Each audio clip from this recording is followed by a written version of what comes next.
Hello again and welcome to the final video in our series on Google Docs. What we are going to look at really quickly now are a couple of other tools that you may find helpful, specifically inserting images. This is something that you're probably going to have to do a lot, and it can be a real pain trying to get images formatted correctly if you don't know how. So I have here my notes on Venus, and I've found I want to insert a picture of Venus, and I'd like it to be over here in line with these notes. So I got to find the picture first that I want, and oh, you know what? This one looks kind of nice. I don't know if I want like the fiery lava deathscape one. I'm going to go with this. This looks like a pretty good picture.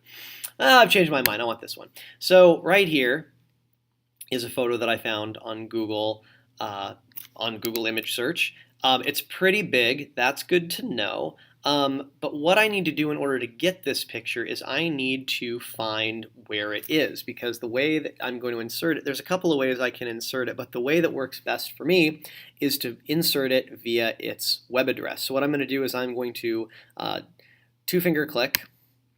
You can also do that by holding down the control button on your Chromebook and clicking, and then it brings up some options about the picture. And the one that I'm going to choose is copy image address. This is the actual location of the picture. I'm now going to go back to my Google Doc, place my cursor about where I want it, and then I go to the little insert image button.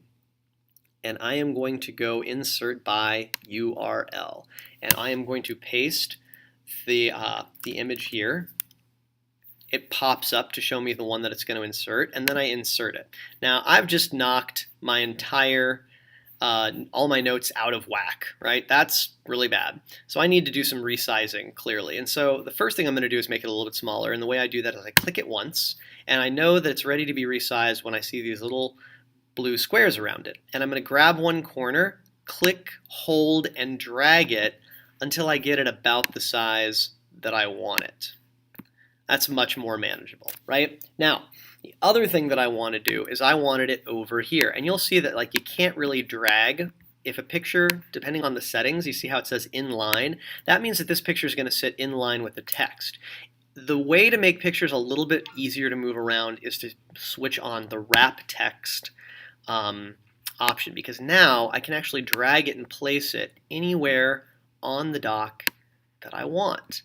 And it won't interfere with the photos. If I switch back to inline, it smushes everything down. Wrap text makes it very easy to adjust. I can even stick it right in the middle of the text and it'll automatically break it. There you go. So that's a really easy way of inserting and working with images. Now, you can also, let's say that this image, I only wanted half of it for some reason.